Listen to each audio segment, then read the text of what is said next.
सरकारी जमीन पर फर्जीवाड़ा कर बना लिया अवैध रूप से मारुति शोरूम, आखिर क्यों नहीं चल रहा? बुलडोजर मारुति शोरूम पर जो अवैध रूप से बनाया गया, जुर्माने की भी लग चुकी नोटिस। गन्ना मिल कॉलोनी में काटे गए बिजली कनेक्शन, उखाड़ दिए गए मीटर। कॉलोनी में रह रहे हैं लोग मच्छरों हवा पानी से परेशान। योगी सरकार के द्वारा अवैध कब्जा जमीनों को कब्जा हेतु मुहिम चलाई जा रही है, जिसमें अधिकारियों द्वारा सरकार को गुमराह भी किया जा रहा है। जनप्रतिनिधि लोग अपना मकसद पूरा करने के लिए सिर्फ गरीबों के पास थोड़ी बहुत जमीन कब्जे में है, जो कि सरकारी है, अवैध भी है, लेकिन 200 वर्ग मीटर के करीब जमीन सरकार के द्वारा आवास के लिए आवंटित की जाती है और की भी की है। सरकार को ध्यान देना चाहिए। जिन लोगों के पास आवास के लिए जमीन नहीं है, उनके बारे में भी सोचना चाहिए। आज भी गाँवों में दबंग लोग कब्जा किए हुए हैं तालाब की जमीनें। अगर कोई सूचना देता है तो लेखपाल पटवारी गलत अखबार प्रेषित कर अधिकारियों को गुमराह कर रहे हैं।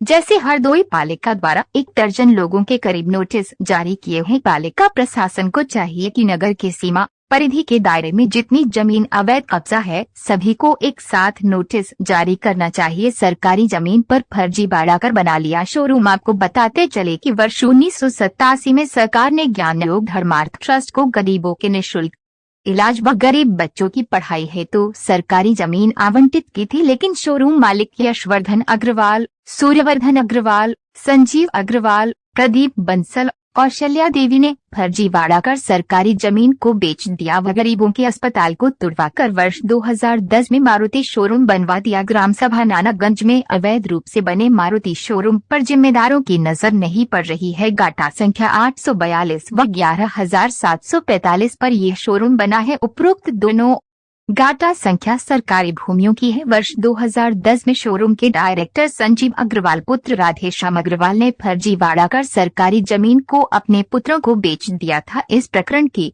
लगभग वर्ष 2017 से लेकर 2021 तक सैकड़ों शिकायत हुई, लेकिन राजनीतिक दबाव के चलते हरदोई प्रशासन ने निष्पक्ष जांच नहीं की थी। लेकिन जब शिकायतकर्ता शरद द्विवेदी उच्च न्यायालय की शरण में मार्च 2021 में चला गया, तब प्रकरण की गंभीरता को देखते हुए जांच के आदेश हुए। तत्पश्चात संजीव अग्रवाल व उपनिबंधक भगवान सिंह पर फर्जीवाड़ा करने को लेकर गंभीर धाराओं में शहर कोतवाली में मुकदमा पंजीकृत हुआ। 35 करोड़ का जुर्माना लगाया गया। वो शोरूम जिस जमीन पर बना है, वह जमीन वर्तमान समय में ग्राम सभा के खाते में दर्ज हो चुकी है। उसके बावजूद शोरूम अब भी खड़ा है। रिपोर्ट खालिद खान, उप संपादक।